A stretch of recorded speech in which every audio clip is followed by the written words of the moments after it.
মন খারাপ করো না তুমি পাখি।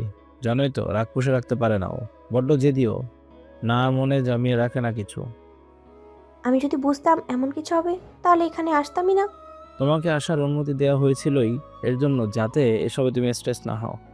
পৌষকে দেখতে যাব। এখন না, ওকে সত্যিটা বলেছেন? অর্ধেক। হেমন্তের বুকে মাথা এলিয়ে রাখলো শ্রেয়া। তার আফসোস হয়, এক প্রকার জোর করেই বাবার বাসায় এসেছিল। শ্বশুর থেকে অনুমতি নিয়েছিল 1 মাসের। আজ 27তম দিনেই হাজির তার জামাই। অনেক ভালোবাসে কিনা, তাদের সেই ভালোবাসার অস্তিত্ব আসবে অতি শীঘ্রই। শ্রেয়া এতে খুব বেশি খুশি। অথচ এই বাবুকে ঘিরে সবচেয়ে বেশি পাগল তো পৌষ। নামটাও নাকি সে রাখবে। তৌসিফ পৌষকে বাসায় নামাতেই হঠাৎ কল পেয়ে বেরিয়ে গেল। খেয়ে দেয়ে এক ঘুম দিয়ে উঠল পৌষ। রান্নাঘরে ঢুকে এক প্যাকেট চিপস নিয়ে বিশাল বড় ড্রয়িং রুমে আরামদায়ক কাউসে হাত পা উঠিয়ে বসল। টিভিতে একটা কার্টুন চ্যানেল দেখতে দেখতে মুখে যতটা পারলো চিপস ঠুসতে লাগলো পৌষ। এভাবে মুখ ভরে চিপস না খেলে ওর শান্তি লাগে না। আচমকা মিনু পাশ দিয়ে যেতে যেতে বলল, এটা আমার টিভি দেখার সময়। দলিল দেখা। মিনু নাক ফুলালো।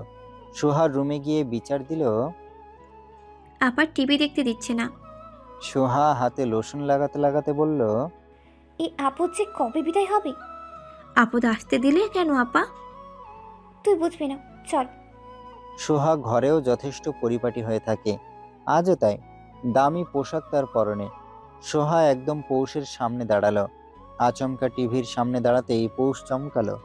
মুখে চিপস থাকার কারণে কোনো মতে বলল, কি? এই সময় মিনু টিভি দেখে। মুখের টুকু শেষ করে পৌষ বলল, আমি কি ওর চোখ ধরে রেখেছি? এসব বাচ্চাদের জিনিস অফ করি, ওকে দেখতে দাও। আমি ওই বাড়ির কে? সোহা হক চকালো এহেন প্রশ্নে। পৌষ নিজেই বলল, বউ আমি, তৌসিফ তালুকদারের বউ। চোখের সামনে থেকে গুনে গুনে 10 হাত দূরে যান। সোহা দাঁত কটমটি উঠতেই হাতে থাকা রিমোটটা ছুঁড়ে পাশের কাউসে ফেলে পৌষ। উঠে চলে যায় অন্যদিকে। মিনু এসেই বাংলা সিরিয়াল চালালো। সোহা বসলো ওর পাশে। পৌষ এদিক ওদিক হেঁটে সোহার রুমে নজর দিল। এত ঝাঁকানাকা রুম দেখে ভেতরে ঢুকেও ঢুকা মাত্রই অবাকের শেষ প্রান্তে পৌঁছালো ও। কোনো কাজের মেয়ের রুম এতটা বিলাসিতাপূর্ণ কেন হবে? আলমারি খুলেও আর এক দফা চমকালো। শক্ত চোয়াল করে রুম থেকে বেরিয়ে এলো। কিচেনে পুনরায় ঢুকতেই বুয়া এসে বলল, কিছু বানিয়ে দেব ছোট ভাবি? সন্ধ্যায় কি খান আপনি? চলো চা খাই। বুয়া 1 কাপ বসাতেই পৌষ বলল, আমরা তো টোটাল 5 জন আছি, চাচা সহ 6 জন। 6 কাপ বসাও। বুয়া আশ্চর্য হলেও তাই করলো। পৌষ মিনি টেবিলে চা নিয়ে বসতেই সোহা কোথা থেকে এসে বুয়ার সাথে ধমকে উঠল, কখন পাস্তা করতে বলেছি বউ? আমার গ্রিন টি কোথায়? মিনুর ক্ষুধা পেয়েছে। পৌষই বুয়াদের বলেছে ওর সাথে চা খেতে। একা মজা লাগে না চা খেতে। সোহার আচরণে উঠে দাঁড়ালো পৌষ। উঁচু গলায় বলল, কোন সাহসে কাকে কাজের বুয়া ডাকো? নিচে কি খেয়াল আছে?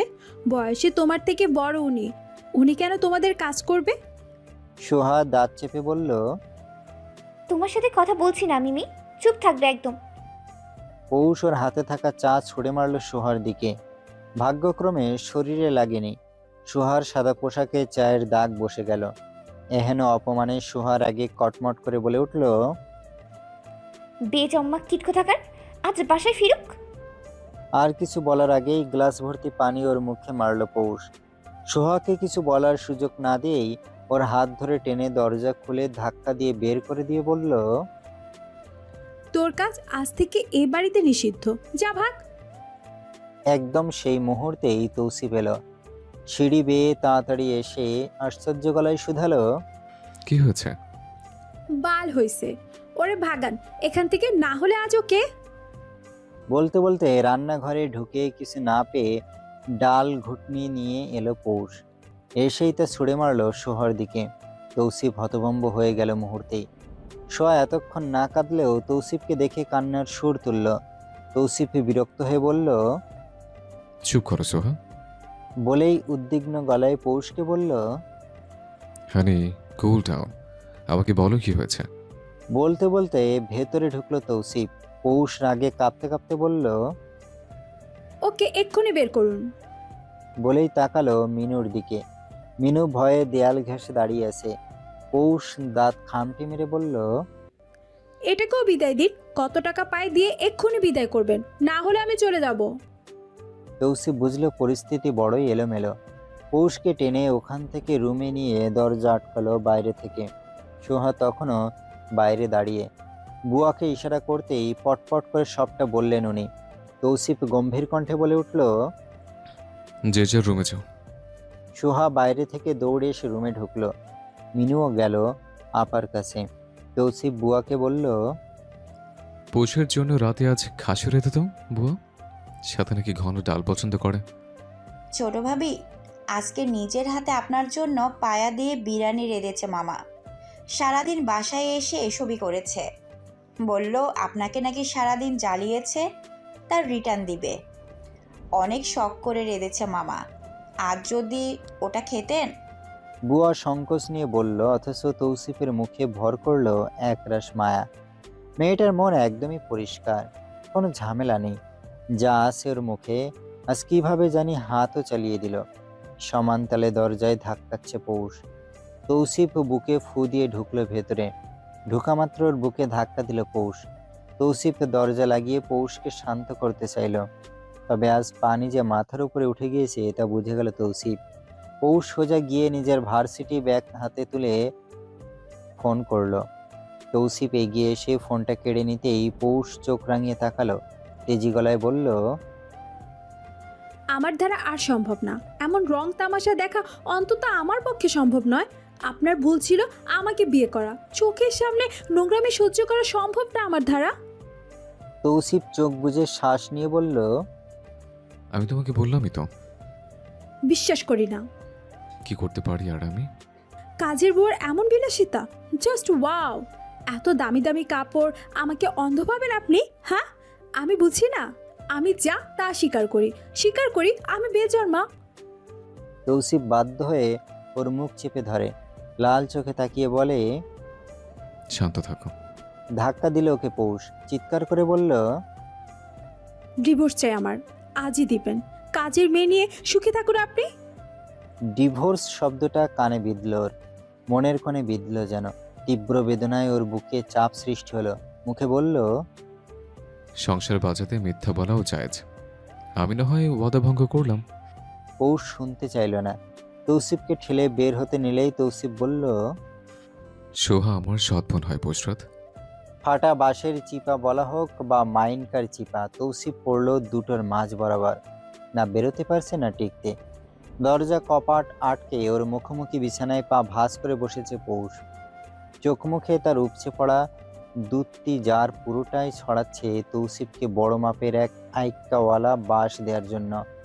পৌষের এহেনো চকচকা চোখ তৌসিফ আজ অব্দি দেখেছে বলে মনে পড়ল না। মেয়েটার চোখে শুধু পানি, দুষ্টামি অথবা রাগের দেখা মিলত। আজ তার কেন এত কৌতূহল? হওয়ার অবশ্য কথা, কিন্তু তৌসিফের মনে হচ্ছে ভিন্ন কিছু। পৌষের এই একাগ্রতা শুধুমাত্র তৌসিফের সাথে সোহার কোনো অবৈধ সম্পর্ক নেই এটা জানার জন্য। নারী যেমনই না কেন তার স্বামীর সঙ্গে অন্য নারীকে সহ্য করবে না। প্রকৃতি তাদের সহ্য করার ক্ষমতা বেশি দিলেও তা ক্ষেত্র বিশেষে। স্বামী যতই খারাপ হোক না, কিন্তু চরিত্রহীন মানতে নারাজ নারী। তৌসিফের কেন জানি ভালো লাগলো ব্যাপারটা। পৌষের উৎসূচক মুখটা দেখে মৃদুস্বরে হেসে বলল, হানি, আপনার হানির কাঁথায় পড়ি, মুদ্রায় ফিরুন। খটখটা গলায় পৌষ কথা বলতেই তৌসিফ দীর্ঘশ্বাস ফেলল। শুধালো, আমার বাবাকে চেনো? নামে। তুমি ছোট ছিলে যখন মারা গিয়েছেন, হাফ প্যান্ট পরতেন। রাগে দাঁত কটমট করলো পৌষ। এসব শুনতে চাইনিও, তবুও ধৈর্য ধরল। মুখে শুধু বলল, আপনি এখনই পড়েন, সেসব বাদ দিন। তৌসিফ একটু হেসে বলল, বাবা দ্বিতীয় বিয়ে করেছিল, আমরা কেউ জানতাম না পুশরত। কিন্তু বাবা যখন মারা গেলেন তার আগে শুধু আমাকে বলেছিলেন এই কথা, তার দ্বিতীয় পক্ষে একজন মেয়ে আছে।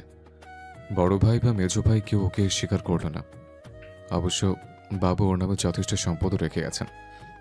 ভাইয়ের এতে আপত্তি করেনি, কিন্তু তারা কেউ শোয়ার দায়িত্ব নিতে নারাজ। বোনকে কাজের মেয়ের পরিচয় কেন রেখেছেন? আমি রাখিনি। আমি কখনো বলিনি কাছের মেয়ে। ভাবিরা ছড়িয়েছে এই কথা। প্রতিবাদ করার চেষ্টা করেও লাভ নেই পোশরাত। আমার দুই ভাই আগে, আপা আগে। তাদের সাথে আমার সম্পর্ক নষ্ট হবে সোহাকে নিয়ে কিছু বললে। বড় ভাইকে ওয়াদা দিয়েছিলাম, সোহার বংশীয় সত্যি কাউকে জানা পড়ে। আজ তা ভাঙতে হলো তোমার জন্য। তাই বলে আপনার গায়ে লাগে না যখন সবাই আপনার চরিত্রে আঙ্গুল তুলে? আপন সৎ বোন নিয়ে এসব নোংরা কথা বলে। আমার সামনে আজ পর্যন্ত কেউ বলেনি, ভাষা কথায় কান দেই না আমি। সব যেন আপনার ভাইয়া কেন চুপ করে থাকে? তাদের বংশের নাম নিচু হয় না এতে? নাম নিচু হবে যদি শুনেছে বাবার অবৈধ সন্তান আছে। মৃদু কেঁপে উঠল পৌষ, চোখ দুটো টলমল করে উঠল। তৌসিফ আচমকা পৌষকে নিজের দিকে টেনে নিল। আচমকা এমনটা ঘটাতে চমকানো সুযোগটাও পেল না পৌষ। তৌসিফ ওর চোখে আসা চুলগুলো যত্ন সহকারে কানের পিছনে গুজে দিতে নিলেই দেহ বাঁকিয়ে গেল পৌষের। জানা নেই কেন এই লোকের স্পর্শ গায়ে লাগলেই কেমন যেন অনুভূতি হয় পৌষের। মনে হয় তারা সারা অঙ্গ আন্দোলিত হয়। বুকের মাঝে থাকা গভীর হৃদয়ে পানির ঝলাত ঝলাত শব্দ হয়।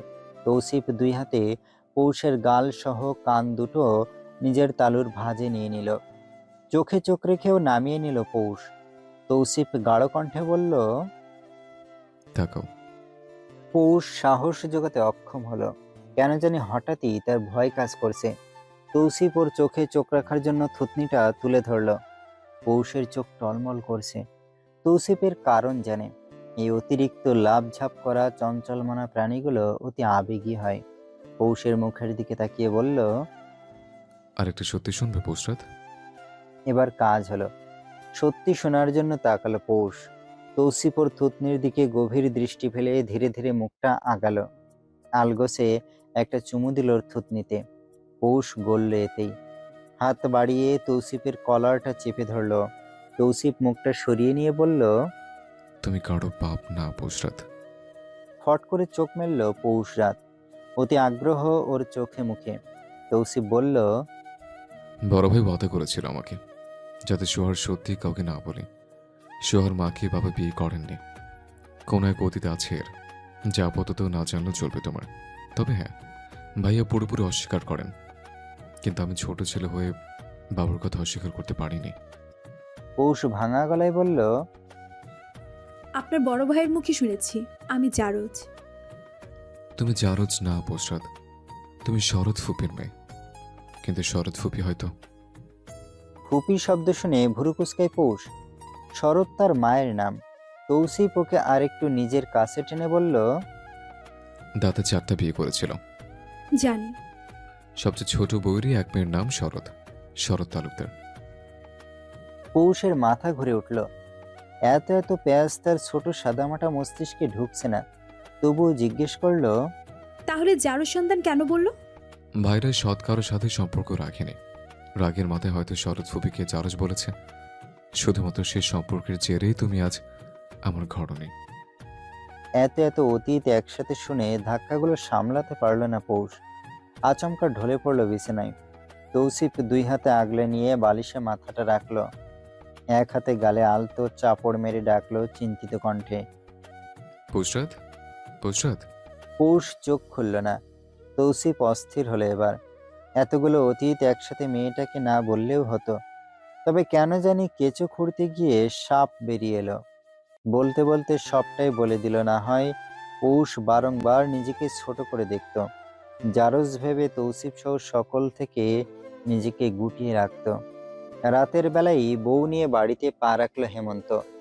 যেমন জোকের মতো বেঝে ভাই বোনগুলোর সাথে গিয়েছিল তেমন ভাবেই ফিরল। এদের হই হুল্লোড় দেখে মনে হচ্ছে হেমন্তের চলন আজ।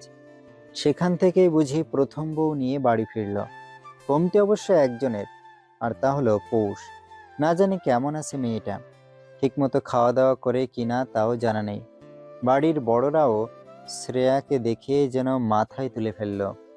বাড়ির একমাত্র বউ সে আপাতত মা চাচিদের পরে অতি আদরের কিনা। ইনিমিনি ঘুমে লেটকে আছে। চৈত্র আর জ্যৈষ্ঠ ওদের চাচির কাছে দিয়ে দিতেই চাচি তাড়াতাড়ি দুটোকে রুমে রেখে এলেন। এই কুট্টি চুনোপুটি দুটো সারাক্ষণ বড় দামড়া ভাই বোনের সাথে পাল্লা দিয়ে সব জায়গায় যাবে। মুখের জড়তা কাটেনি, অথচ এরা ধেই ধেই নেচে বেড়াবে ভাই বোনের সাথে। রাতে যেহেতু শ্বশুর বাড়ি থেকে খেয়ে এসেছে, তাই এখন ওরা কেউই খাবে না। হেমন্ত হাজার না করলেও শাশুড়ি শোনেনি। অগত্যা তাদের খেয়ে দিয়ে এত রাতে বাড়ি ফেরা। বাপ চাচাদের সামনে বউ নিয়ে রুমে যেতে পারছে না হেমন্ত।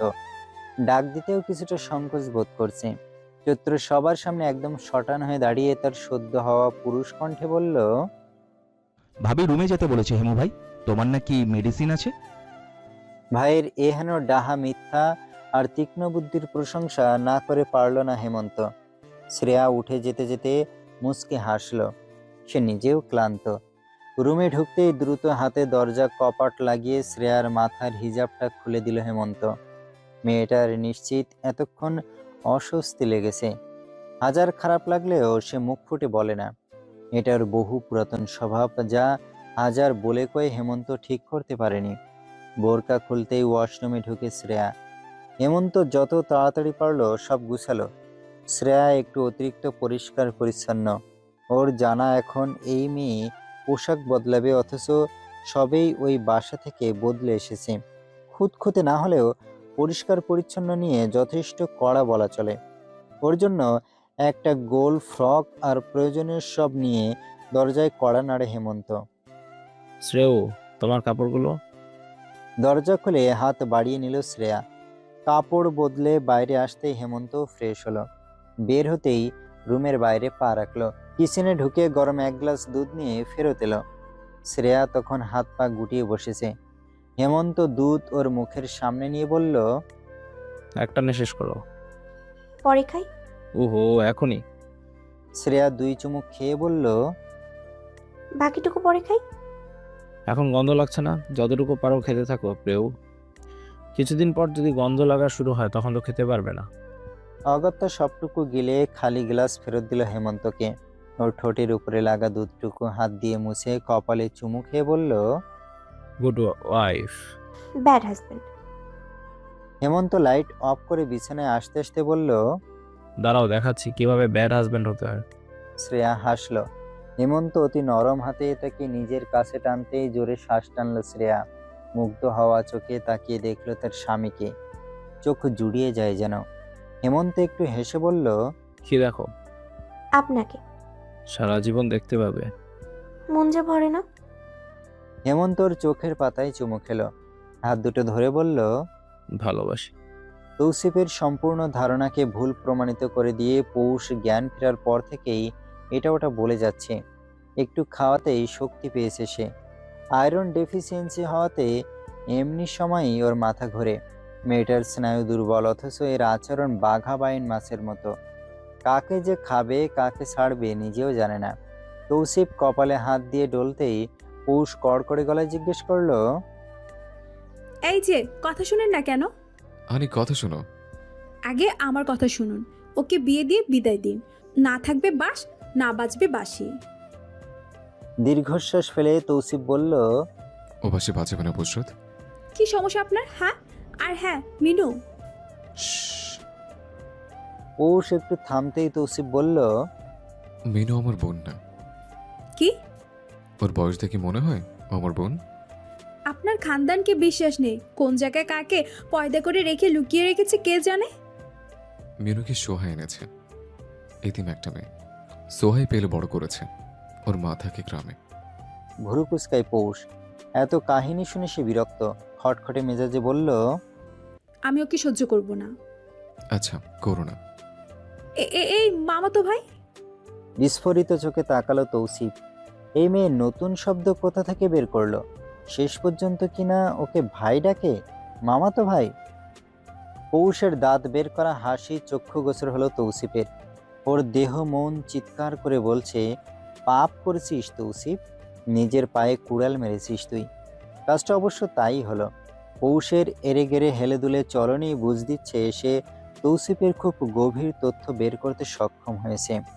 তৌসিফ বিছানা ছেড়ে উঠতে উঠতে বলল, এসব বলে না হানি, পাপ লেগে যাবে। লাগুক।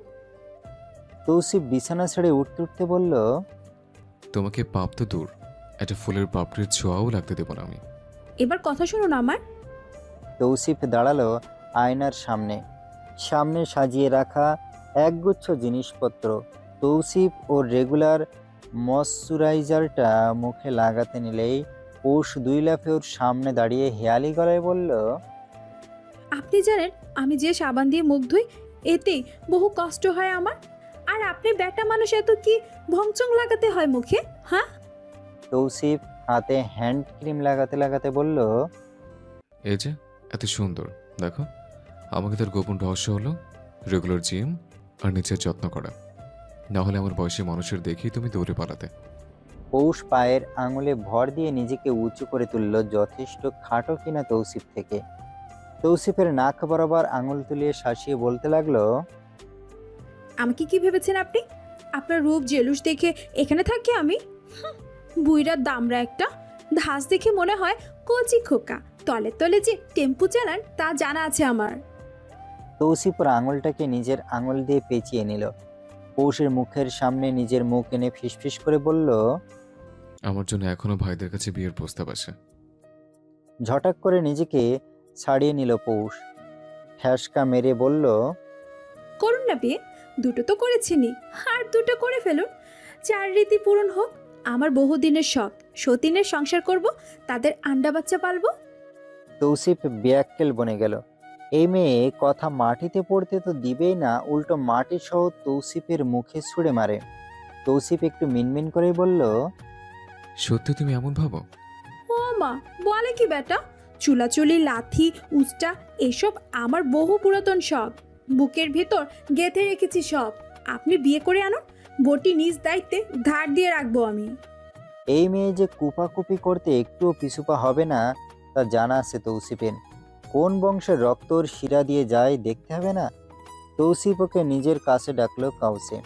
পৌষ বাধ্য মতো গেল অবশ্য। একটু দূরত্ব রেখে পাশে বসলো। তৌসিফ গাঢ় দৃষ্টি ফেলে বলল, সুহার বিয়ে ঠিক হয়ে আছে। হক চাকালো পৌষ। ওর চোখ দুটো ভাবখানা এমন যেন চমলক্য কোনো সংবাদ মাত্র সে শুনল। নিজেদের মাঝে থাকা দূরত্ব ঘুচিয়ে একটু ভাব জমানোর চেষ্টা করে বলে উঠল, ফিরোজ ভাইয়ের সাথে? খুক খুক কাশির শব্দ শোনা গেল। ফিরোজ হলো তৌসিফের ড্রাইভার। ওর 2টো বাচ্চা আছে। সোহাকে নাকি ওর সাথে বিয়ে দিবে। তৌসিফ অবাক হয়ে প্রশ্ন করলো, 2 বাচ্চার বাপও ড্রাইভার? তাতে কি, আপনার দাদা 4টা বিয়ে করলো, বোনও কারো ঘরের 3য় জন হোক, সমস্যা তো দেখি না। বংশীয় রীতি ধরে রাখতে হবে না? যেমন আপনি সবে 2টো করে ধরার চেষ্টা চালাচ্ছেন। শখে করিনি। বলা তো যায় না। তুমি এত কথা বাঁচাতে পারো? তো কোন লাল কাটার সাপ মুখ পুরা বান্দরের সাথে বিয়ে দিবেন সৎবোনকে? ছেলেটা শিক্ষিত, মার্জিত, ভার্সিটিতে লেকচারার আপাতত। পৌষ গোল গোল চোখ করে তাকালো, মুখে বলল, ছুঁই ছুঁই ছুঁই, বেচারার জন্য আমার চোখ ভিজে উঠেছে। না জানি কোন ভদ্র ঘরের ভাদ্র মাসের উত্তাপ নিয়ে যে আপনার বোন। তৌসিফ উঠে বিছানায় যেতে যেতে পৌষের হাত ধরে টেনে নিল।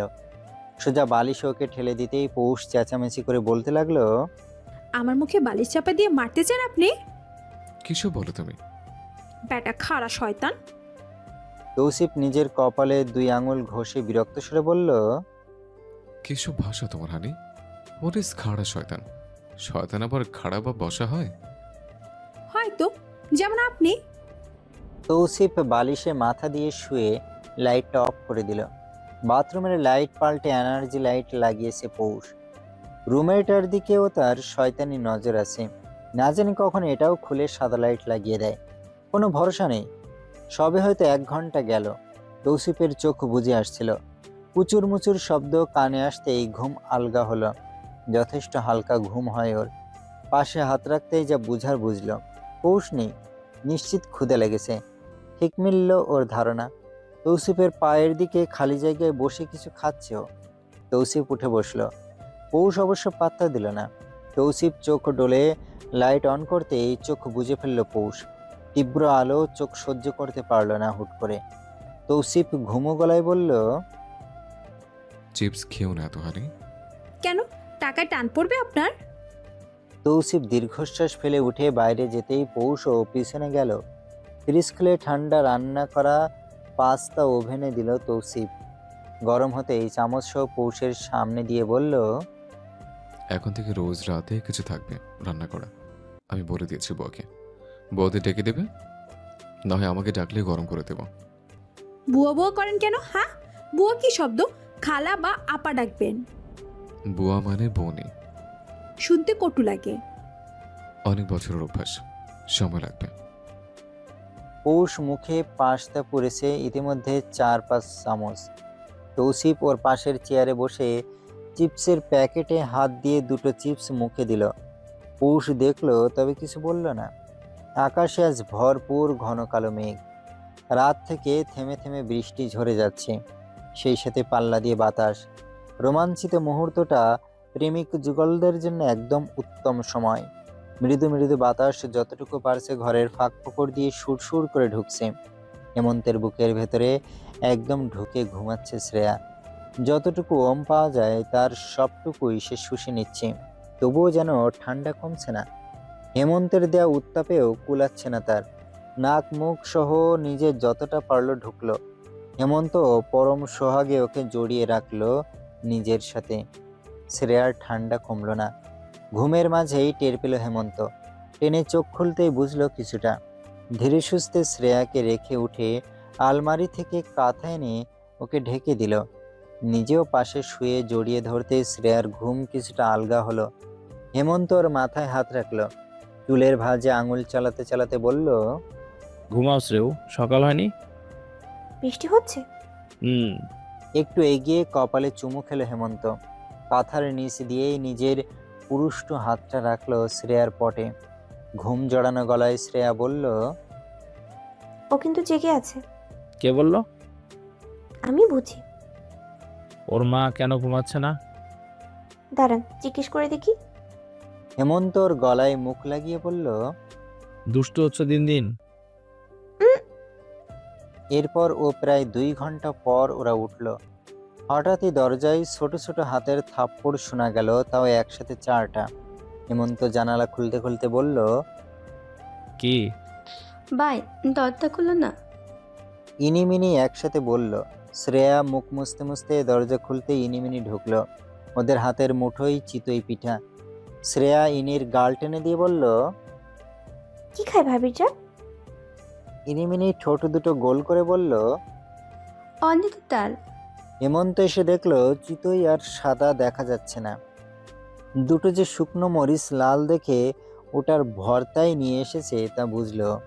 ওদের হাত থেকে পিঠা নিয়ে নিজের মুখে দিয়ে বলল, চিতই কে বানাচ্ছে? মা আর চাচি বানাই হেমু ভাই, নিচে ডাকে। পিহা রুমে ঢুকতে ঢুকতে বলল। শ্রেয়া ওড়না মাথায় দিয়ে নিচে। ইনিমিনি উঠল হেমন্তের 2 কাঁধে। গতরাতে যেহেতু বাচ্চারা কেউ বাসায় খায়নি, তাই গরুর ভুনা বেঁচে গিয়েছিল, সেটা আর ভর্তা দিয়ে আজ নাস্তা। চিতই খেতে খেতে আজ 5টা খেয়েছে শ্রেয়া। হেমন্ত এবার একটু রাগ করলো। শ্রেয়ার মুখের সামনে গোশত ধরে বলল, আর একটু ভর্তা না, শরীরে রক্ত কম, গোশত খাও। এই খাই শুধু ভর্তা দিই। হাতে থাকা অর্ধেক চিতই দেখালো শ্রেয়া। মানল না হেমন্ত। চৈত্র আর জ্যৈষ্ঠ আজ চুপচাপ। 2 জন নিজেরা খাচ্ছে, মাঝে মধ্যে ইনিমিনির মুখে দিচ্ছে। বাবার সাথে কথা বলে না তারা, তাই এতটা সন্নাটা। হেমন্ত এক পলক দেখেও কিছু বলল না। তার পরিকল্পনা ভিন্ন। তৌসিফের ঘুম ভাঙল মাত্র। ঠান্ডায় জমে যাচ্ছে সে। 18তে এসি চলেছে সারা রাত, সেই সাথে বাইরের আবহাওয়া। জানালার কাচ সহ ভিজে উঠেছে। পাশে তাকাতেই দেখলো কাঁথা পেঁচিয়ে মোড়া দিয়ে এক কোনায় গুটিয়ে আছে পৌষ। যে কোনো সময় খাট থেকে ও পড়ে গিয়ে গোল দিতে পারে। কাঁথা এমনভাবে প্যাঁচ দিয়েছে যে তৌসিফ যে নেবে তার জো নেই। তৌসিফ ওকে ধরে সামনে আনবে তার আগেই কাঁথা নিয়ে এক মোচড় দিয়ে ধারাম করে নিচে পড়ল। ধারাম করে এক শব্দ হতেই তৌসিফ ডেকে উঠল, পুষরাত। কিসের বলতে কি, পান্তা ভাতে ঘি। পৌষ উঠেই খেকিয়ে উঠল। তৌসিফ নাকি ওকে ধাক্কা দিয়ে ফেলেছে। হতভম্ব তৌসিফ তবুও বউকে খাটে তুলল। কোমর চেপে ধরে শুয়ে আছে পৌষরাত। তৌসিফ এই মুহূর্তে বলতেও পারল না কোমর টিপে দেওয়ার কথা। রেগে গেলে তৌসিফের গলায় না টিপে দেয় সে। বিশ্বাস নেই এই মেয়ের। পৌষ বালিশে মুখ গুজে উল্টো হয়ে শুয়ে থাকাতে তৌসিফ ভাবল ঘুমিয়েছে। যেই না কোমরে হাত রাখলো অমনি যেন কারেন্টের শক খেল পৌষ। তবে ব্যথা থাকার কারণে কিছু বলল না। তৌসিফ হালকা হাতে টিপে দিচ্ছিল, কিন্তু 1 মিনিট যেতেই আর টিকতে পারল না পৌষ। দিন শেষে সে এখন উঠতি যৌবনা এক নারী। 20 বছর বয়সী পৌষ চাইলেও সামাল দিতে পারে না নিজেকে। সম্মুখের প্রাপ্তবয়স্ক পুরুষটার কাছে বাজেভাবে হেরে যায়। পৌষ সরে গিয়ে মিনমিন করে বলল, লাগবে না। কেন? না বলেছি না? বেশি মন চাইলে রাস্তায় নামুন। দেখুন কোনো মহিলা আছাড় খেয়ে কোমর ভাঙলো, তাদের কোমর টিপে দিয়ে আসুন। তৌসিফ বিছানা ছেড়ে উঠল। যেতে যেতে বলল, না জানি কোন পাপ করেছিলাম, কপালে চটেছে একটা। পৌষ হরিণের কানে শুনল যেন। শুয়ে শুয়েই জোরে বলল,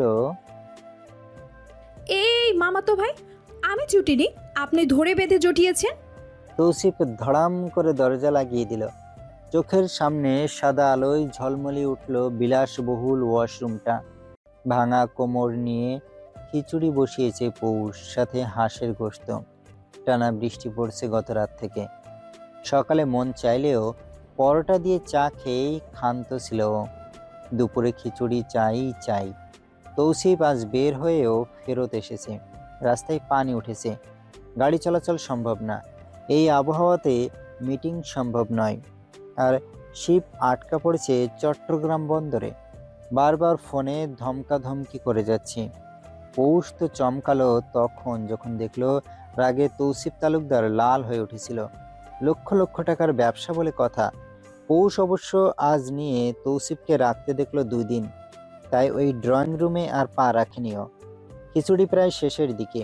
বুয়ার দিকে তাকিয়ে পৌষ বলল, আচ্ছা, উনি খিচুড়ি খায় তো? জানি না তো, ছোটভাবে সচরাচর রান্না হয় না। তৌসিফের বর্তমান রাগ দেখে আজ আর জোর করে ওকে খিচুড়ি খাওয়াতে সাহস পেল না পৌষ। তাই বুয়াকে বলল, তবু ভাত রেঁধে রাখুন খালা, যদি পাগলা কুত্তার মতো খেপে যায় তখন তো মুশকিল। পৌষরাত। তৌসিফের কণ্ঠ, বুকটা হঠাৎই ধুপ ধুপ করতে লাগলো ওর। তাহলে কি শুনে নিল তৌসিফ? আচমকাই কেন যেন ভয় হতে লাগলো ওর। না যাওয়াতে এবার উচ্চস্বরে ডাক পড়ল। পড়ি তো মরি করে দৌড়ে গিয়ে পৌঁছালো পৌষ। তৌসিফ ল্যাপটপ থেকে নজর সরিয়ে বলল, খিচুড়ি রান্না করছো? হুম। তোমার শরীর অসুস্থ? আর করতে হবে না, রুমে যাও। একটু বাকি আছে। যেতে বলেছে। হঠাৎই ধমক খেয়ে চুপসে ফাটা বেলুনের মতো মুখ হলো পৌষের। তৌসিফ দেখেও কিছু বলল না। এই মেয়ে একটা বাদর। লাই পেলেই গাছে উঠে বসে থাকে। দুপুর হলেও বৃষ্টির উৎপাত থামেনি। তৌসিফের চোখ ফাঁকি দিয়ে ছাদে এসেছে পৌষ। লোকটা এখনো হাউকাউ করছে ফোনে। বৃষ্টির ফোঁটা ক্রমশ বাড়ছে, বই কমছে না। পৌষ আজ এই প্রথম তালুকদার বাড়ির ছাদ এসেছে। বিশাল বড় এক ছাদ। সম্মুখে মেইন রোড দেখা যাচ্ছে। ছোট বড় অসংখ্য চারাগাছে ভরপুর ছাদটা। মাঝখানে বিশাল বড় এক দোলনা। পৌষের মুখটা উজ্জ্বল হলো। ছাদে পা রাখতেই ঠান্ডা পানির বিন্দুগুলো সিক্ত করে তুলল ওর দেহ মন। ছুটন্ত পা ওর চলল মধ্যখানে। দোলনায় বসতেই ভিজে চুপচোপা হয়ে গেল। এত ভারী দোলনা ও নড়াতে পারল না। কাপল দোলনা, এটা দেখেই বোঝা যাচ্ছে। এতটাই বড় যে তৌসিফ তালুকদারের দাদা 4 বউ নিয়ে উঠে দোল খেতে পারবে। মাথায় আজগুবি সকল ধারণা হানা দিল পৌষকে। দোলনা থেকে উঠে দাঁড়ালো। এদিক ওদিক ছুটতে ছুটতে ভিজে একাকার হলো। বেশ সময় পর তৌসিফ ডাক দিল পৌষকে। ওর পেছনে কার অস্তিত্ব টের পেতেই যেই না হাত বাড়াবে তখনই ওর নজর যায়। সোহা দাঁড়িয়ে। বিরক্ত বোধ করলো তৌসিফ। মাত্রই তো হাত ধরে টেনে কাছ নিত, তখন ধমকে দেয়াতে মুখটা চুপসে ছিল। ওর চটপটির মতো চটপটা বউটার অমন মুখ বুঝি মানায়? মোটেও না। সোহাকে দেখেই তৌসিফ যেই না উঠে দাঁড়ালো অমনি সোহা বলে উঠল, একটু কথা ছিল। বলো। আমি বিয়েটা করতে চাই না। কারণ? আমি চাইছি না। এটা কি যথেষ্ট নয়? না। সোহা ঠোঁট কামড়ে কিছু ভাবল, অতঃপর কিছু বলতে উদ্যত হতেই তৌসিফ বলে উঠল, তোমার নিজে চলার যথেষ্ট মাধ্যম আছে, আরও প্রয়োজন হলে আমি আছি, দিব। কিন্তু যদি বিয়ে না করো তাহলে আমার বাসায় আর থাকা সম্ভব হবে না তোমার। পশ্চাৎ পছন্দ করে না তোমাকে, অ্যান্ড ইউ নো। জানি, তবে এটা আমার বাবার বাসা। চক্ষু গরম করে তাকায় তৌসিফ। সোহা সহসা মাথা নামিয়ে নিল। তৌসিফ তিরস্কার করে বলল, তোমার বাবার বাসা? হাসালে সোহা, আমাকে খারাপ রূপে দেখতে চেয়েও না। যা দিয়েছি তাতেই শুক্রিয়া করো। পশ্চাৎ থেকে দূরে থাকো। আর হ্যাঁ, যদি ওর কানে উল্টাপাল্টা কিছু ভরেছ তখন তুমি দেখবে আমার বৃষ্টি রূপ। সোহা দাঁড়ালো না আর এক সেকেন্ডও। পা ঘুরিয়ে চলে যেতে নিলেই তৌসিফ বলে উঠল, অর্ণব আসলেই তোমার সাথে দেখা করবে। হয় সোজা ইজ্জত ছুঁয়ে শ্বশুরবাড়ি যাবে, নয় বাড়ি ছাড়বে আজীবনের জন্য। সোহা আর দাঁড়ালো না। তৌসিফ গা ছাড়া ভাব নিয়ে রুমে গেল। না, ওর খাট্টা মিঠা বউটা নেই, অসম খালি। কিচেনে বুয়াকে জিজ্ঞেস করলেও সে জানালো তখন ধমক খেয়ে পৌষ রুমে ঢুকেছিল। তাহলে কোথায় গেল তৌসিফের বউ? এদিক ওদিক কোনা কোনা খুঁজলো তৌসিফ। বাইরে যে বৃষ্টি, নিচে তো যাওয়ার কথা না। ফোনটা হাতে নিয়ে সিসিটিভিতে এক নজর দিতেই দেখলো চোরের মতো বেরিয়েছে পৌষ। উঠেছে সিঁড়ি দিয়ে উপরে। বউ খুঁজে পেয়ে শান্তি পেল। নিজেও ছুটলো ছাদের দিকে। যাওয়া হয় না অনেক দিন। ছাদের গেটটা বিশাল বড়। সাইড দিয়ে ঢুকতে নিলেই তৌসিফ আটকে গেল। বড় সড়ো দুটো ফাঁকা ঢোক গিলল। তৌসিফ নিজেই পৌষের জন্য কাপড় চোপড় এনেছিল। মেয়েটা অভিযোগ করেনি এই পর্যন্ত। ওর পরনে এখনো পাকিস্তানি ঢোলা এক কামিজ, গায়ের সাথে সেটে আছে ওড়নাটা। দুই হাতে মেলে চঞ্চলা মেয়েটা এদিক ওদিক ঘুরঘুর করছে। ওর শরীরের দিকে তাকিয়ে এই প্রথম বোধহয় তৌসিফের আকাঙ্ক্ষা জাগ্রত হলো। মেয়েটার জন্য ওর ভালোবাসার অঙ্কুরোদ্গম শুরু করলো বুঝি। সারা শরীর অবশ হতে চাইল। তরতাজা পুরুষ মন যেন হঠাৎই যুবকে পরিণত হলো। তৌসিফের ভীষণ মন চাইল প্রেম করতে, এই মেয়েটার প্রেমে পড়তে। এর প্রেমের সুধা পান করার তীব্র বাসনা জেগে উঠল হৃৎপিণ্ডে। কখন যে পা চলা শুরু করলো আর কখন যে ও পৌষের কাছে এলো তা টের পেল না কেউ। একদম ওর পেছনে এসে দাঁড়ালো তৌসিফ। ওর শক্তপোক্ত হাতটা ধীরে ধীরে ছুঁয়ে দিল পৌষের মেদহীন কোমর। আচমকে স্পর্শে আগুনের মতো জ্বলে উঠল পৌষ। পিছনে না ঘুরে ধাক্কা মারল তৌসিফকে। পিচ্ছিল হওয়াতে তৌসিফ পড়তে পড়তে যেই না পৌষকে ধরলো, অমনি দুজনে একসাথে পড়লো। জমা পানিতে দুজনে একসাথে পড়াতে ঝপাত করে শব্দ হলো। পৌষ খ্যাক করে উঠল, লুচ্চামি করার জায়গা পান না? কোথা থেকে উদয় হলেন আপনি? যান, গলায় এসে পড়েছিল। বলেই হা করে দেখালো। তৌসিফ মুগ্ধ নয়নে মুখের ভেতর উকি দিল। দেখার চেষ্টা করলো পৌষের জান, তবে আফসোস দেখা গেল না। পৌষের উঠার তাগাদা দেখা দিল না। এদিকে তৌসিফও ওকে নিজের উপর থেকে সরালো না। তৌসিফের দেহের উপর উঠে আছে ও। তৌসিফ হঠাৎই জিজ্ঞেস করলো, রেগে আছো? না তো। বৃষ্টিতে ভিজছে যে? মন খারাপ থাকলেই কি মানুষ বৃষ্টিতে ভিজে? জানি না তো। উঠবেন না? মন চাইছে না। ঠান্ডা ক্রমশ বাড়ছে। বৃষ্টিও পাল্লা দিয়ে বাড়তে লাগলো। পৌষেরও যেন কিছু হলো। ও মাথা এলিয়ে দিল। তৌসিফ দুই হাতে ওকে জড়িয়ে ধরল। এই তীব্র বর্ষণ উপেক্ষা করে দুজন প্রাপ্তবয়স্ক নারী পুরুষ ছন্দে বিমোহিত হচ্ছে। মনে জাগ্রত কামনা বা বাসনা কোনোটাই প্রকাশে তারা ব্যর্থ। অল্প অল্প বিদ্যুৎ চমকাতেই পৌষ উঠতে চাইল, তবে তৌসিফ ছাড়বে না। ও দুই হাতের বেষ্টনী আর দৃঢ় করল। পৌষ এবার মুচড়ামুচড়ি জুড়ে দিল। তৌসিফ নরম সুরেই বলল, আর একটু থাকো না পৌষরাত। পৌষ বুঝি মানার মেয়ে। নিজের উপর নিয়ন্ত্রণ হারানোর আগেই ওর মুখ ছুটল রেলের গতিতে। আপনি তো মিয়া বহু ঢিলা। এই ছাদে টাঙ্কির পিছনে প্রেম প্রীতি করতেন নিশ্চয়ই আগে, তাই না? কি ভেবেছেন আমি বুঝবো না? তৌসিফ ওকে ছেড়ে দিতেই উঠে দাঁড়ালো পৌষ। এক হাতে বাড়িয়ে দিল তৌসিফের দিকে। অথচ দুজনই জানে পৌষ ইহকালে টেনে ওকে তুলতে পারবে না। তৌসিফ অবশ্য হাতটা ধরল। নিজে উঠে দাঁড়িয়ে পৌষের গাল দুটো ধরে বলল, টাঙ্কির পেছনে যাওয়া আমার অভ্যাস না। আমি যা করি খোলামেলাই করি, মুক্ত গগন তলে। বলতে বলতে পৌষের থুতনিতে চুমু দিল। কাজ অবশ্য হলো। মাথাটা নিচু করে নিল পৌষ। তৌসিফ বেশ উপভোগ করে এই মুহূর্তটা।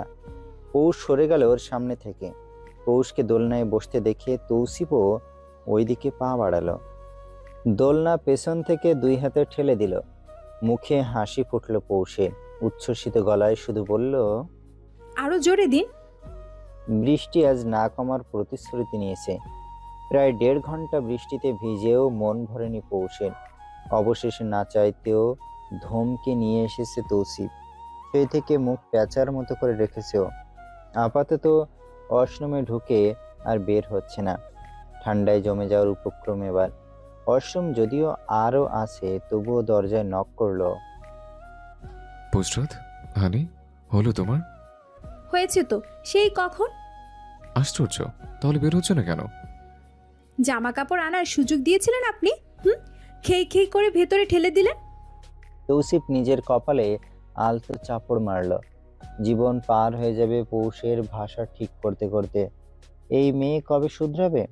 ওকে অপেক্ষা করতে বলে তৌসিফ আলমারি খুলে 1 সেট কাপড় নিয়ে দরজায় টোকা দিল। হানি, খুলো। কেন? ড্রেস নাও। দরজা খুলে একটু ফাঁক করলো পৌষ। এক চোখ দিয়ে উকি দিয়ে ছিনিয়ে নিল কাপড়। ঝাঁঝালো কণ্ঠে একটু পরে পৌষ চিল্লিয়ে উঠল। তৌসিফ দরজায় নক করলো পুনরায়। পৌষ না খুলেই দাঁত কটমট করে বলল, আমি বলেছি এসব ধরে দিতে। কি সব? ন্যাকা সাজলে একদম মুখের উপর ফেকে মারবো। তৌসিফ হঠাৎ বুঝলো, স্বাভাবিক গলায় বলল, ও, আরে তোমার তো লাগবেই, তাই না? চেয়েছি আমি? ব্যাটা খাটাস, নির্লজ্জ। মেয়েদের জিনিস হাতাহাতি করতে মন চায়, তাই না? আন্ডার গার্মেন্টসের ফ্যাক্টরি খুলে নিন, তাহলে তো হয়। তৌসিফ বেয়াক্কেল বলে গেল। দরজা খুলে বের হলো পৌষ। তৌসিফকে দেখে ও না দেখার মতো করে চলে গেল সাইড কেটে। তৌসিফ ওয়াশরুমে ঢুকে দেখলো একদম গোছানো ওয়াশরুম, মেয়েলি ঘ্রাণে ভরপুর। এমনিতে এলোমেলো পৌষ ওয়াশরুমের ব্যাপারে যথেষ্ট কঠোর। রোজ পরিষ্কার করাতে হবেই হবে। খেতে বসা মাত্রই তৌসিফের জন্য আলাদা ভাত আনা হলো। কপাল কুঁচকে তৌসিফ বলল, পুষ্টরাত না খিচুড়ি করেছে? জি মামা, কিন্তু আপনার জন্য ভাত করতে বলল। খিচুড়িই খাবো। পৌষ ততক্ষণে রান্নাঘর থেকে এলো। ওর হাতে একটা বাটি। খেতে বসতেই তৌসিফ বলল, আমাকে বেড়ে দাও। এমন আবদার তার মুখে আজই প্রথম, একদমই নতুন। নিজেরটা নিজেই নিয়ে খায় ও। পৌষ অবশ্য ভাত দিতে নিলেই তৌসিফ বলল, খিচুড়ি দাও হানি। পৌষের মুখে হাসি ফুটল। নিজ হাতে বেড়ে দিল। পৌষ নিজেরটা নিয়ে বসতেই তৌসিফ জিজ্ঞেস করলো, বাটিতে কি? খাবেন? কি সেটা তো বলো। শুকনো মরিচের ভর্তা, একদম ফটাফট করে এনেছি। ভর্তার ঘ্রাণেই মুখে পানি এলো ওর। কাঁচা পেঁয়াজ, ধনিয়া পাতা আর ভাজা শুকনো মরিচ লবণ আর সরিষার তেল দিয়ে মেখে 2 মিনিটে বানিয়ে এনেছে পৌষ। তৌফিক একটু মুখে দিতেই নাক কান জ্বলে উঠল ওর। পৌষের দিকে তাকাতে দেখলো দিব্যি খেয়ে যাচ্ছে ও। এই মেয়ে যে একটা ঝালখোর তা এতদিনে জানলো তৌসিফ। মনে মনে বলল, আমিও তো বলি এত তেজ আসে কোত্থেকে? আপনার আত্মা বোন আপনাকে ভাই ডাকে না কেন? আওতা শব্দটা কেমন শোনালো। তৌসিফ ল্যাপটপ থেকে নজর সরিয়ে বলল, আওতা বোন? সোহা কেন ভাই ডাকে না আপনাকে? তৌসিফ উত্তর দিল না। 2টো মেইল পাঠাতে হবে তার, একটু দরকারি। মেইল পাঠাতে পাঠাতে পৌষের জহুরি চোখ ও দৃষ্টি কাড়ল। পৌষ চোখ দুটো একদম ছোট ছোট তাকিয়ে আছে ওর দিকে। তৌসিফ দ্রুত আঙুল চালালো কিবোর্ডে। এই মেয়ে প্রশ্ন যেহেতু তুলেছে, উত্তর তার চাই। পৌষ আধশোয়া হয়ে বসা কাউচে একটা ছোট বলে করে কাজু খাচ্ছে সে। তৌসিফ কাজের ফাঁকে হাত বাড়িয়ে একবার একটা তুলে মুখে দিল। মজাই লাগলো, সল্টি একটা টেস্ট। মেল সেন্ড করে ল্যাপটপটা পাশ রেখে বাটিতে আবার হাত দিতেই পৌষ বাটি সরিয়ে নিল। তৌসিফের দিকে তীক্ষ্ণ দৃষ্টি ফেলে বলল, খেতে মন চাইলে নিয়ে আসুন, আমারটা কেন খাচ্ছেন ছোচা? কিছু আচ্ছা। কে আবার? আপনি? বলেই মুখ ভেঙালো পৌষ। তৌসিফ জোর করে বাটি থেকে 2টো কাজু নিয়ে মুখে দিতেই বিজয়ের হাসি হাসল। পৌষ মুখ ঝামটা দিতেই তৌসিফও ভ্যাঙানোর মতো মুখ করল। পৌষ 2 হাত কানে দিয়ে আঙুল নাড়িয়ে বলল, ভ্যাঙ্গালে ব্যাং খায়, মরার গরুর ঠ্যাং খায়। পৌষের এহেন কথায় তৌসিফের মুখটা ছোট হয়ে এলো। এসব আজগুবি সকল বাক্য কোথা থেকে শিখেছে এই মেয়ে? তৌসিফ হঠাৎই খেয়াল করলো বউ ওর দিকে এগিয়ে আসছে। হাবভাব মোটেও ভালো ঠেকল না। কাছে আসা ভালোবাসার বউ তো তার না, তাহলে এই আলগা পিরিত কেন দেখানো হচ্ছে তাকে? ডালে যে কালো আছে বুঝে গেল তৌসিফ। 1 ইঞ্চি ফাঁকা রেখে বসলো পৌষ। তৌসিফ নিজের সকল ভাবনা দমন করে প্রশ্ন করলো, কিছু বলবি হানি? হ্যাঁ, ক্লোজ আপের অ্যাড দিব। না, এত আদর লাগাচ্ছ যে। কটমট করে তাকিয়ে পৌষ বলে উঠল, কোথায় আদর লাগালাম আমি? হ্যাঁ, 2-4টা চুমু দিয়েছি নাকি রাস্তার মোড়ে থালা হাতে বসে তৌসিফ তৌসিফ করেছি? মিথ্যা কেন বললেন? মিথ্যুক লোক, চাপা মারার জায়গা পান না। যতটুকু ও কাছে এসেছিল তার থেকে 3 হাতে দূরে গিয়ে বসলো পৌষ। তৌসিফ দিনে রাতে আর কত চমকাবে, আর কত অবাক হবে? তার এই অবাক হওয়ার দিন কি আদৌ শেষ হবে? কবেই বা শেষ হবে? যাকে আশেপাশের সকলে ভয় পায়, যার সামনে মুখ তুলে সত্যিটা অবধি বলে না, তাকে যে নাকে দড়ি দিয়ে ঘুরায়, এই এতটুকু পৌষ তা কি কেউ জানে? জনগণ কি আদৌ মানবে কথা? লাগামটাও হাত ছাড়া করে না। অন্য কেউ হলে তৌসিফ হয়তো হাত তুলে ফেলতো এতক্ষণে, তবে কেন জানি পৌষকে তার ধমকটাও দিতে কষ্ট হয়। এই মায়াবী মুখটা ধমকের উপযুক্ত না। এই মুখে শুধু আদর মানায়। নিজেকে বেহায়া উপাধি দিয়ে আঁক বাড়িয়ে পৌষের কাছে গেল তৌসিফ। বাটি থেকে 2টো কাজু নিতে নিতে আলতো হাতে ছুঁয়ে দিল পৌষের গাল। ডাকলো মিষ্টি কণ্ঠে। পৌষরাত? পৌষ মৌন রইল। তার উত্তর চাই। তৌসিফ জানে বুঝে তাই বলল, যাকে তুমি ভাই মানো না তাকে কেন ডাকবে? চকিত দৃষ্টি ফেলে চাইল পৌষ। তৌসিফ একটু হেসে বলল, সোহাগ কোনোদিনই আমাকে ভাই বলে ডাকেনি। এর হয়তো কারণ আছে, বা হয়তো বা নেই। সম্পর্কে ভাই বোন হলেও তা আদৌ কতটুকু আছে জানি না। সে ডাকে না, আমি জোর করবো কেন? আমার আপন ভাই আছে, বোন আছে। এমনটা কিন্তু নয় সোহা জানে না। বাইরের লোক ওকে কাজের মেয়ে ভাবে। ও জানে কিন্তু ভাবিদের সাথে তর্কে গেলে ভাইরা কেউ চুপ থাকবে না। মূল কথা হলো আশ্রয় কেউ ছাড়তে চায় না। ও এখানে আশ্রয় পেয়েছে, তাই ছাড়তে চায় না। তাই বলে নোংরা অপবাদ শুনবে?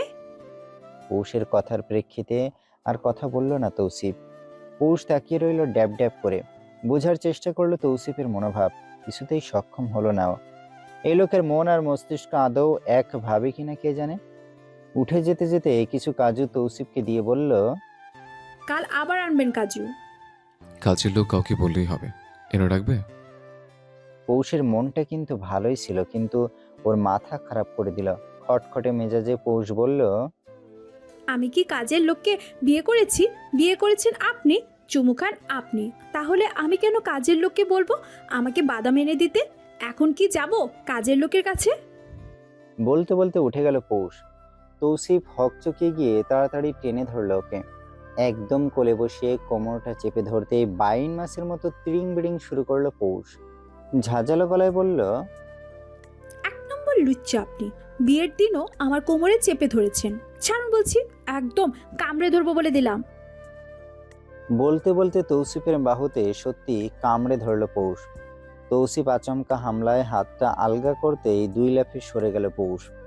দরজার কাছে যেতে যেতে বলল, কাজের লোক ডেকে তার কোলে উঠবো এখন?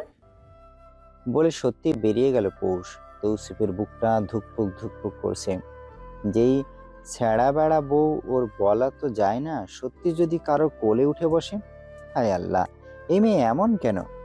লাই পেয়ে এখন তৌসিফের কাঁধে উঠে নাচছে। তৌসিফ তাড়াতাড়ি দৌড়ে বের হলো। পৌষ সত্যি মেইন দরজার দিকে যাচ্ছে। পেছন থেকে গিয়ে ওর বাহু টেনে ধরতেই পৌষ দাঁত কেলিয়ে হাসলো। তৌসিফ ফোঁস করে শ্বাস ফেলে বলল, ভালো কি তুমি হবেই না? আপনি হাত দিলে তো।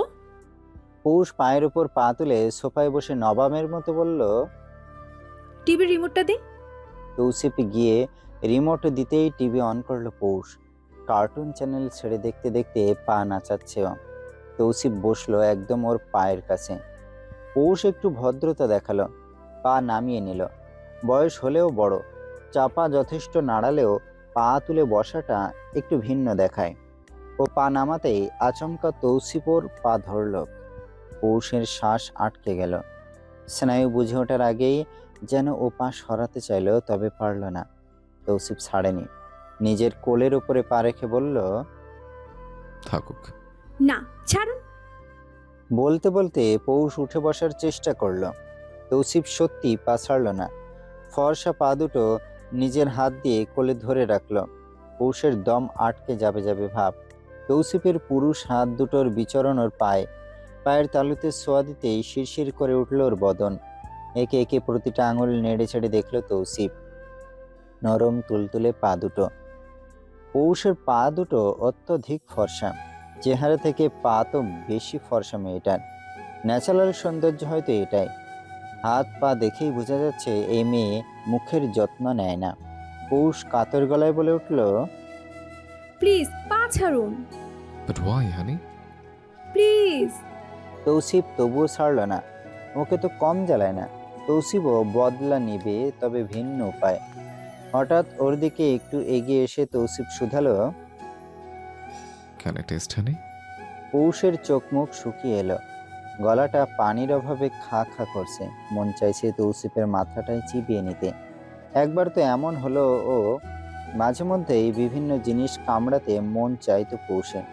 চাচি তো বলতো পৌষের দাঁত নাকি ইঁদুরের দাঁত, কিছু কাটতে না পারলে শিরশির করে, তাই সারাক্ষণ দাঁতের ব্যবহার করে এরা। পৌষ সারাক্ষণই নখ কাটত। একবার তো হেমু ভাই এনে দিল নতুন স্ট্রবেরি সোপ। হাই কি সুন্দর নাক জুড়ানো ঘ্রাণ। সইতে পারল না পৌষ, বসিয়ে দিল এক কামড়। ইনিমিনি ছিল ওর সামনে, হাত পেতে চাইল একটু। পৌষ দেয়নি দেখে সেদিন লুকিয়ে দুই বোন এক কামড় করে সাবান খেয়েছিল, যদিও গিলার আগে এই চরিত্র দেখেছিল। হেমন্ত সেদিন কতটাই না ধমকাল ওকে। ভাবির জন্য বেঁচে গিয়েছিল পৌষ। তৌসিফ কখন যে ওর ভাবনার মাঝেই পৌষের কাছাকাছি এলো তার টের পায়নি পৌষ। একদম ওর মুখের সামনে এসে বলল, কি হলো? আপনার মুখে গন্ধ, তাই নো টেস্টিং। একদম ঝামা ঘষার মতো মুখটা হলো তৌসিফে। পৌষ উঠে দৌড়ে পালালো রুমে, মুখে গালি দিল, বদমাইশ ব্যাটা, আমার সাথে বদমাইশি করতে আসে, একদম টয়লেটের ধোয়ার ব্রাশের হারপিক লাগিয়ে দাঁত মেজে দিব। সবটাই শুনল তৌসিফ। প্রতিনিয়ত 2 বেলা দাঁত ব্রাশ করা হয় দামি টুথপেস্ট দিয়ে, মাউথ ক্লিনার দিয়েও ক্লিন করা হয়। এই যে এখনো মুখে ফ্রেশ গন্ধ, অথচ পৌষ কি জঘন্য অপবাদটাই না দিল। তবুও একবার হাহা করে দেখল তৌসিফ, কই নাই তো গন্ধ। এই মেয়ে এত বজ্জাত কেন? সবেমাত্রই দাঁত ব্রাশ করলো তৌসিফ। ওয়াশরুম থেকেই জোরে জোরে ডাকতে লাগলো পৌষকে। পৌষরাত, পৌষরাত। অলস পৌষ তখন খাটে পা ঝুলিয়ে ফোন টিপছে। শুনেও না শোনার মতো করে পড়ে রইল। এখন উঠতে মন চাইছে না। ওয়াশরুম থেকে কেন ওকে ডাকতে হবে? তৌসিফ সাড়া শব্দ না পেয়ে নিজেই উকি দিল রুমে। পৌষকে আরামে থাকতে দেখেই এবার নরম গলায় ডাকলো, হানি এটা চলে যাও না। পৌষ আড় চোখে তাকালো। তৌসিফ চোখের ইশারায় ডাকলো। মুখে চ্যাঁ শব্দ করলো পৌষ। উঠে পরনে থাকা জামাটা টেনে টেনে ঠিক করে আসতে আসতে বলল, কি চাই, কি দিব? তোমাকে চাই, এখানে এসো তাড়াতাড়ি। পৌষ ভুরু সামান্য কিঞ্চিত করে এগিয়ে যেতেই ভেতরে ডাকলো তৌসিফ। 2 পা পিছিয়ে গেল পৌষ। চোখ কপালে তুলে বলল, লুচ্চামি আর কতক্ষণ করবেন? স্বেচ্ছাচার পালালো, অথচ আপনিই ভালো হলেন না। দিন দাহারে আমাকে ওয়াশরুমে ডাকেন কেন? তৌসিফ অসহায় চোখে তাকিয়ে নিজেই বেরিয়ে এলো। পৌষের চোখের সামনেই করে 2 পাটি দাঁত বের করে বলল, দেখো তো কোথায় ময়লা। 2 বার ব্রাশ করলাম, মাউথ দিয়ে গার্গল করলাম, দেখো টাঙ্গও ক্লিন। মুখ খুলে দেখালো তৌসিফ। উকি ঝুঁকি দিয়ে পৌষ দেখলো একটু। হ্যাঁ সত্যি দাঁতগুলো চমলক্য দেখাচ্ছে। কথা বলাতে ফ্রেশ ঘ্রাণ আসছে। পৌষ অভিজ্ঞ স্বরে বলল, পরিষ্কার দেখাচ্ছে, কিন্তু আমাকে দেখাচ্ছেন কে? মুখে আসা প্রশ্নটা আর করা হলো না ওর। তৌসিফ শুনেছে পৌষ বলেছে ওর দাঁত পরিষ্কার। একটু আগেও এই মেয়ে ওকে অপমান করেছে, বলেছে তৌসিফের নাকি মুখে গন্ধ। কি লজ্জা, কি লজ্জা! এখন যেহেতু মুখে স্বীকার করছেই, তাহলে আর বসে থাকবে কেন তৌসিফ? প্রথমেই পৌষকে টেনে ওর থুতনিতে এক চুমু দিল। এতেই বাঁ খারা পৌষ কিন্তু তাকে সুযোগ না দিয়েই আবার অধরে চুমু খেল তৌসিফ। একটা, দুটো, পরপর কয়েকটা। এভাবে ছাড়া ছাড়া স্পর্শ পেয়ে পৌষের শরীর শিউরে উঠল। তৌসিফের বুকের দিকে টি শার্টটা খামচে ধরল। তৌসিফ দুই হাতে পৌষের গাল চেপে ধরা তখনও। কপালে কপাল ঠেকিয়ে প্রশ্ন করল, কেমন লাগলো? পৌষ মৌন, কথা বলে না। তৌসিফ ওর নাকে ছোট এক চুমু দিল, বলল, কথা বলে হানি? জানি না। আমার তোতা পাখি তোতলাচ্ছে কেন? পৌষ থমকে আছে। তৌসিফের এসব স্পর্শ ওকে নাড়িয়ে দেয়। ওর দেহ মন চঞ্চন করে ওঠে। না চাইতেও পৌষ স্বীকার করতে বাধ্য, সে হেরে যায়। তৌসিফ এভাবে কাছে এলেই সে হেরে যায়। এতদিন যাও একটু রোকঠোক ছিল, চরিত্র নিয়ে অসংখ্য প্রশ্ন ছিল, কিন্তু তা এখন অনেকটাই পরিষ্কার। যদিও সেহাকে নিয়ে তার মনে প্রশ্ন অনেক, কিন্তু বর্তমানে সে তৌসিফের বউ। ইয়াশা তার অতীত, যাকে তৌসিফ মনে রাখেনি। পৌষ রাত বিরাতেও চমকে ওঠে। তৌসিফকে নিজের কাছাকাছি দেখলে সে এলোমেলো হয়ে যায়। চাপা হাজার নাড়িয়ে হয়তো সাময়িক কষ্ট ভুলে থাকার চেষ্টা করে, কিন্তু যখন তৌসিফ এভাবে তার দিকে কাতর দৃষ্টি ফেলে, চোখে চোখে আবদার ধরে, তখন বেসামাল হয়ে ওঠে পৌষ। ওর হাত পা সমান তালে ঝিমঝিম করে, মস্তিষ্ক সম্পূর্ণ ফাঁকা। তৌসিফ দেখল, বুঝল। মুগ্ধ চোখে আলতো হাতে আদর দিল পৌষের মুখে, যে একদমই সহ্য করতে অক্ষম পৌষ। ও নড়ে উঠতেই তৌসিফ এবার ওর ওষ্ঠাধর আঁকড়ে ধরল, পান করলো প্রেম সুধা। পৌষ ছটফট করে উঠতেই আচমকা ওকে কোলে তুলে নিল তৌসিফ। গলা জড়িয়ে ধরে পৌষ, চোখে চোখ মিলাতে ব্যর্থ। তৌসিফ ওকে নরম বিছানায় রেখে ঝট করে দরজা লক করে লাইনগুলো অফ করে দিল। পৌষের কাছে চলে এলো অতি শীঘ্রই। নিজের কাছে নিয়ে কপালে চুমু খেয়ে অসহায় চোখে তাকিয়ে বিনীত গলায় বলল, মে আই হানি? পৌষের বুক লাগাম ছাড়া ঘোড়ার মতো ছুটছে, বুকে বাজছে ড্রাম। চারিদিকে যেন বেসুরা সিতারা বাজছে। মাঝখানে পৌষ।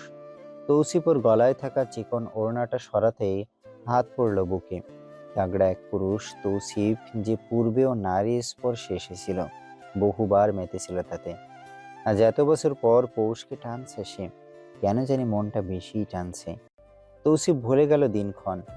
আচমকা কান্নায় ও থেমে গেল। পৌষ সত্যি কাঁদছে, স্বাভাবিক কোনো কান্না না। ও ছাড়া চাইছে তৌসিফ থেকে। কান্নার ধরন ঠিক এমন যেন তৌসিফ তাকে নোংরা স্পর্শ দিচ্ছে। তবুও তৌসিফ ঘন ঘন শ্বাস ফেলে বলল, হানি, আমি প্লিজ না, না না, প্লিজ না। অভিজ্ঞতা সম্পূর্ণ পুরুষ তৌসিফ, নারীর অনীহা সে বোঝে। তড়িৎ বেগে ওকে ছেড়ে দিল তৌসিফ। ও টি শার্ট তখন ফ্লোরে, তা তুলে সেকেন্ডের ব্যবধানে ও ওয়াশরুমে ঢুকে পড়ল তৌসিফ। ব্যাককেল বনে গেল পৌষ। ওর কেন কান্না এলো তা ও নিজেও জানে না। ও তো জোয়ারে ভাসছিল। একটুর জন্য তৌসিফকে নিজেকে বিলিয়েও দিত, কিন্তু হঠাৎই কেন জানি ওর সহ্য হলো না। সহজ হতে পারল না পৌষ, তাই তো কান্না চলে এলো। একদমই অভিজ্ঞ না পৌষ। ও জানে না, বুঝে না। হয়তো বয়সের তাড়না বা আবেগে গা ভেসে যায়, কিন্তু হুট করে যে তৌসিফ তাকে কোনো পূর্ব প্রস্তুতি ছাড়া চাইবে, তা কে জানতো? পৌষ নিজেকে সময় বা প্রস্তুতি কোনোটাই দিতে বা নিতে পারেনি। ওভাবে বিছানায় পড়ে রইল পৌষ। ওয়াশরুম থেকে পানির শব্দ আসছে, গোসল করছে তৌসিফ। তৌসিফকে আচমকায় ভয় লাগলো পৌষের। লোকটার সাথে হাজার বেয়াদবি করুক, কিন্তু তার সাথে আজ এই মুহূর্তে এমন কাজ করাটা যে ঠিক হলো না, তা পৌষ বুঝে। সে কি পৌষকে আবার মারবে? ভয়ে কোনায় গুটিসুটি মেরে শুয়ে পড়ল পৌষ। গায়ে ভালো মতো কাঁথা টেনে একদম মাথা সহ পেঁচিয়ে নিল। কখন যে ঘুমালো তা ও নিজেও জানে না। দীর্ঘ ঘন্টাখানিক পরে তৌসিফ টাওয়েল পেঁচিয়ে বের হলো। এক পলক পৌষকে দেখে আলমারি থেকে একটা ট্রাউজার নিয়ে পরে বারান্দায় চলে গেল। প্যাকেট থেকে একটা সিগারেট বের করে ঠোঁটের ভাঁজে গুজে আগুন ধরালো তাতে। বিষাক্ত ধোঁয়া বাতাসে উড়ালো অলস ভঙ্গিতে। একদিকে বিষাক্ত ধোঁয়া, অন্যদিকে বিষাক্ত অনুভূতি। আজ বহুদিন পর নারী চাইছিল, বললে অবশ্য ভুল, পৌষকে চাইছিল।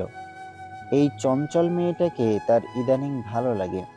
এটা যদিও ভালোবাসা কিনা তা তা বুঝতে অক্ষম তৌসিফ অথবা স্বীকার করতে চায় না। একবার কি ভালোটাই না বাসলো। সেই ভালোবাসা তাকে ভরা মাঠে মুখে কালি মেখে দিয়েছে। ভালোবাসতেও যেন ভয় লাগে, ইজ্জতহানির ভয়। উদাম শরীরে ঠান্ডা লাগলো, বাতাস বইছে।